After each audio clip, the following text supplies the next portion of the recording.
We often look back on the black metal scene of the 90s with fondness. Despite all of the controversy and eternal metal memes that would stem from this scene, it released some of metal's greatest albums of all time, all in the period from 1989 to 1996. And that was mostly all within the Norwegian scene. Of course, black metal would be alive and well in the underground in places like France, Greece, Poland, and even America well into the modern age. But despite that, black metal hadn't really transformed or pushed itself like death metal had in the late 90s and early 2000s. I mean, really, black metal hasn't done much since the 90s except exasperate memes about itself and release the same boring music in an effort to be true, grim, and frostbit and gain the adoration of its fellow basement-dwelling incel fanbase. At least, not until the modern age. Yo, my name is Kane Irvine and this is the heaviest show in the universe. Nothing divides metal heads more than black metal, except maybe Metallica. But over the past 10 years, black metal has started to again find its originality, with tons of bands pushing the genre to new heights and limits. And I want to shed some light on these excellent bands bringing a genre marred by lack of originality back to respectability. Be sure to stick around until the end of the video where I will show you a handful of modern black metal bands that are taking the genre back to its amazing, incredible, unforeseen sense heights of the 90s. And I want to reiterate here, my focus is on bands that are taking black metal to the next level, not just doing the same thing that those Scandinavian bands did in the 90s. So bands like Watan, who have released excellent black metal albums, but not necessarily ones that change the formula, don't really make this discussion. With that, I'll get right to it. And I want to start with the era of the late 2000s, where I believe black metal was treading water and really starting to push itself to keep up with the evolution that death metal had started to experience, with bands like Opeth and Necrophagus in the late 90s and early 2000s. So let's start off with Wolves in the Throne Room and Blut aus Nord. Both these bands can give us an understanding of where black metal was at the time. When Blut aus Nord released The Work That Transforms God in 2003, it was a new bar for black metal, however esoteric it may have sounded. But the album was so far out there, so progressive, it was hard to make a true impact beyond its country of origin, that being France. And to be real with you, the rest of their work in the 2000s isn't really anything to write home about. Meanwhile, Wolves in the Throne Room's 2009 album Cascade really set the stage for black metal's return to prominence later on in the later 2010s. And not necessarily because they were writing anything too special or groundbreaking, but mostly because they were an American black metal band. One of the reasons black metal kind of became stale in the late 90s and early 2000s was the lack of foreign influence, which is what has made death metal so prominent even to this day. Wolves in the Throne Room can be considered the first big American black metal band, bringing the genre back to the attention of Western ears. That's not to undersell the influence of a band like Goatwhore, but Wolves had and has been doing so much more for the genre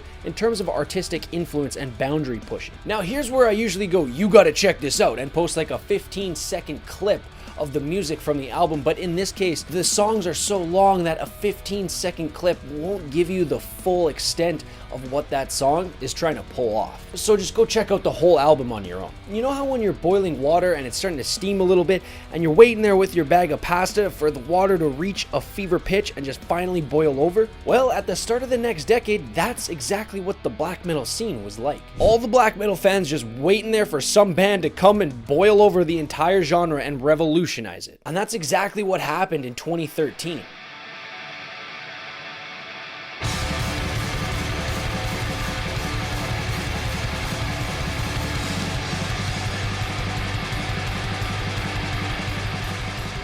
Sunbather by Deafheaven is the album black metal fans needed and craved. I don't care what the true cultists say about this album. Oh, you fucking peasant. This isn't true black metal. Why don't you go listen to your stupid Metallica albums and let us listen to the real music? No, I don't think I will. This album managed to do something I always thought unimaginable, and that is to make black metal even greasier by combining it with probably the only genre in existence that has fans as greasy as black metal fans: shoegaze. For real though, this is probably like the first black metal album ever to receive not only critical acclaim from metal publications, but mainstream publications as well. Just take a look at what some of these publications are saying about this black metal album. The trick is that the track And Sunbather, as a whole, for that matter, is teeming with enough surprising moments that it manages to avoid redundancy, one of the major pitfalls of bands in this genre. With Sunbather,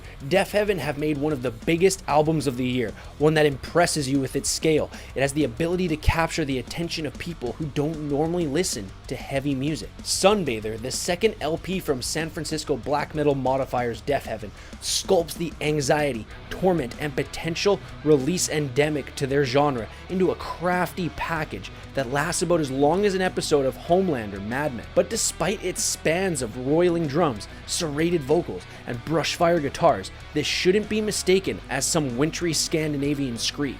It's much softer and brighter than that, a notion broadcast well in advance by its summary title and salmon-colored cover. I don't care what any metalhead says. They low-key love it when mainstream publications give credence to our favorite genres of music because it supports our previously held and very true belief that us metalheads have the best, most comprehensive, most diverse, and intelligent taste in music out of all music fans everywhere. And you better believe that even this fucking guy loves his personal bias being echoed to him by the mainstream media. Deafheaven brought black metal into the mainstream while still keeping the essence of black metal that made it so special in the 90s. And that's something I don't think anyone thought imaginable. It's with this album that I believe that boiling point I previously mentioned started. Deafheaven brought something new to the genre, something that had been sorely lacking.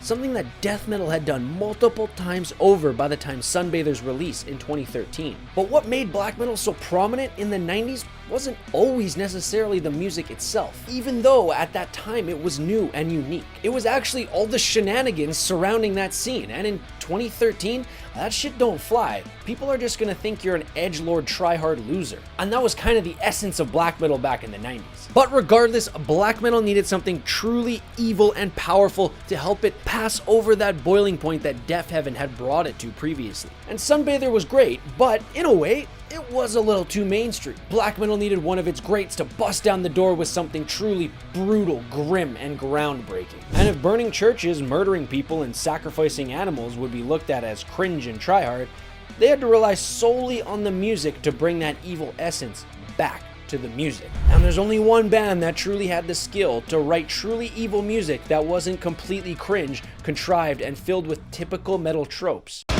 I can already hear the slam of thousands of keyboards across the internet as the corpse paint laden warriors start to scream, "Excuse me, Behemoth hasn't been black metal since Grom, you absolute peasant." Well, that's where we disagree. The Satanist is not only one of the greatest metal albums ever released, but it has the essence of black metal all over it. This was easily their most black metal album since Grom, and it should hold true to any black metal fan that doesn't have their biased poor production blinders on. One of black metal's signature sounds is its undeniable groove that's subtly laden throughout its brutality. And Behemoth brought this back to their sound with rolling drums, unpalm-muted tremolo-picked power chords, and Nurgle's drawling shriek that brings their most complete sound to an album yet. These measures hold up to any classic black metal jam it's impossible to deny.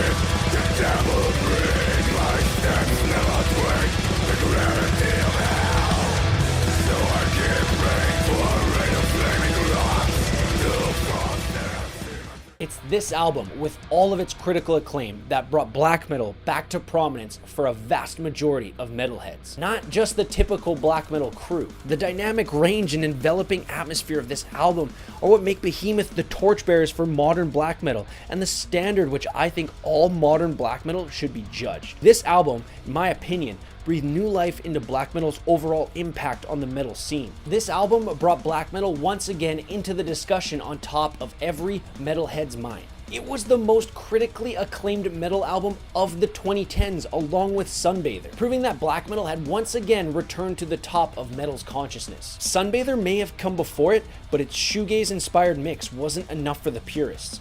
The metal community needed one of its legends to put black metal on its back and launch it back to the consciousness of every metalhead.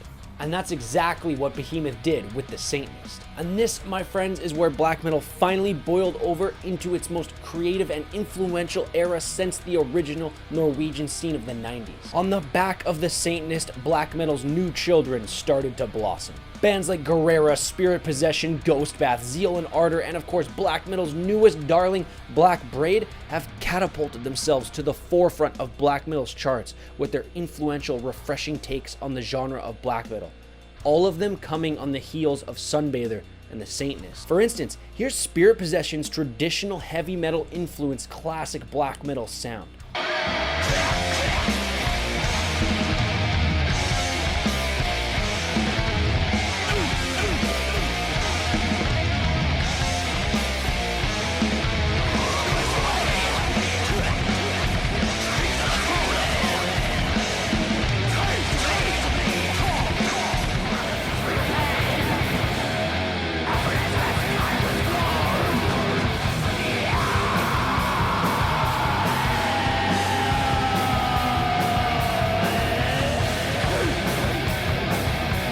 Check out Ghostbath's take on shoegaze-tinged black metal.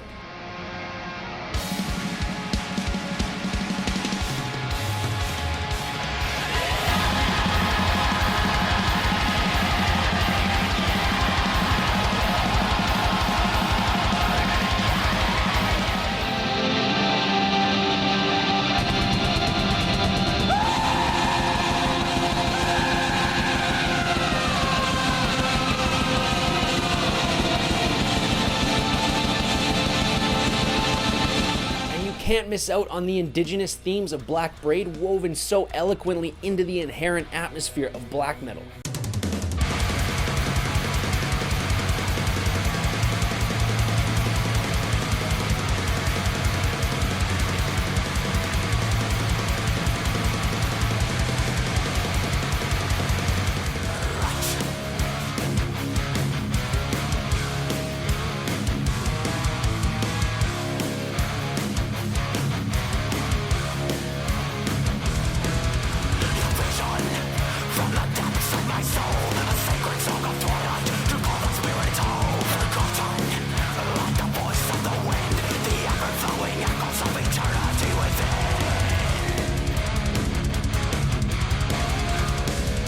And my absolute personal favorite, Zeal and Ardor, brilliantly mix black cultural inspiration and swagger into the brilliant grooves and natural rhythm of black metal. Time diving into right now.